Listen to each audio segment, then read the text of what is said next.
मेरा नाम तुलसी है। मैं तुलसी अचार की मालिक हूँ। मेरे पति का नाम सैमसन है। हमारे 2 बच्चे हैं। हम दोनों एक दूसरे से प्यार करते थे, फिर हमने शादी की। हमारे पास हमारे परिवारों का सपोर्ट नहीं था। बिना किसी सहारे के हम हैदराबाद आ गए, अपना जीवन शुरू किया। अगर माता पिता में से किसी ने भी थोड़ी सी हिम्मत दी होती तो आगे बढ़ना आसान होता, पर ऐसा नहीं हुआ। इसी वजह से मेरे पति को एक 2,500 रुपए की नौकरी करनी पड़ी। तभी से हम अपने जीवन में आगे बढ़ रहे हैं। उत्पत्ति अध्याय 12 में हमने पढ़ा कि परमेश्वर अब्राहम से कहते हैं कि वो अपने देश और उसके लोगों को छोड़कर वहाँ से बाहर चला जाए, और हमने देखा कि उसने वैसा ही किया। मैंने वहाँ उस वचन को देखा और मैं भी उसी तरह बाहर निकल कर आ गई। और वहाँ से आने के बाद मैंने कभी भी ये सोचकर पीछे मुड़कर नहीं देखा कि मेरा जीवन कैसा होगा। लेकिन आज परमेश्वर मुझे यहाँ तक लेकर आए हैं और मुझे महसूस हुआ कि उस खास वचन ने मेरे दिल को कितनी गहराई से छू लिया था।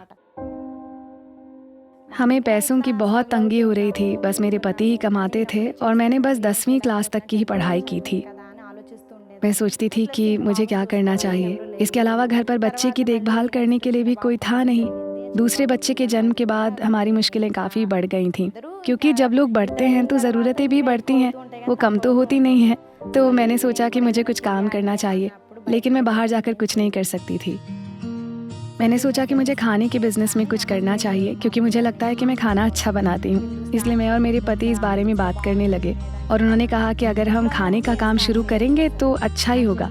फिर जब हम सोच रहे थे क्या काम शुरू किया जाए तो हमने अचार के बारे में सोचा। पहले हमने एक छोटे स्केल पर इसकी शुरुआत की। जब भी कोई मुझे ऑर्डर देता था, अगर वो मुझे सुबह फ़ोन करके ऑर्डर देता तो मैं दिन में वो ऑर्डर तैयार कर लेती थी और मेरे पति ऑफिस से आने के बाद अपनी बाइक पर जाकर उसे उस जगह पहुंचा देते थे जहां उसे डिलीवर करना होता था। लेकिन जैसे जैसे दिन बीतते गए, धीरे धीरे ऑर्डर्स भी बढ़ते चले गए। अब 1 किलो 2 किलो ऐसे ऑर्डर्स की मांग होने लगी थी। हम सब जानते हैं कि लोकली तो अचार हर जगह मिलते हैं, लेकिन चाहे कुछ भी हो, क्वालिटी बहुत ज़रूरी होती है। तो हम लोगों को बताना चाहते थे हमारे अचार का स्वाद अलग है।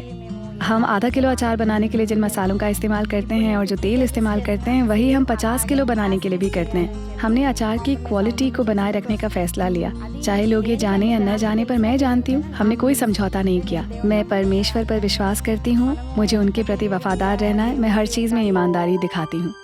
पहले जहाँ हम डरते थे, अब वहाँ हम 50 किलो तक अचार बनाते हैं, बाहर देशों में एक्सपोर्ट करते हैं। मैं सब कुछ घर पर करती हूँ बिना किसी समझौते के।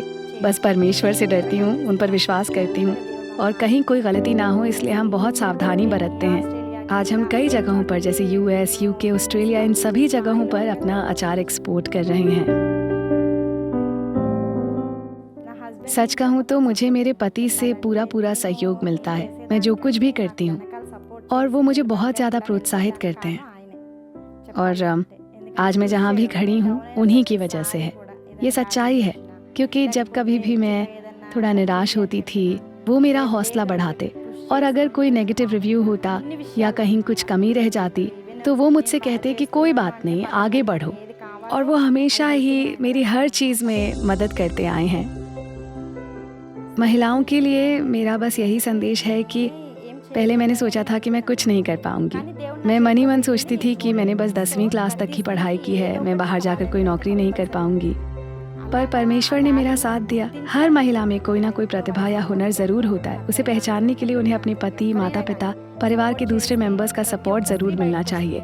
सपोर्ट के बिना कभी कोई आगे नहीं बढ़ सकता। परमेश्वर हर हुनरमंद इंसान को आगे बढ़ने का मौका देता है। आज मैं जहाँ भी हूँ ऐसे ही एक मौके की वजह से हूँ।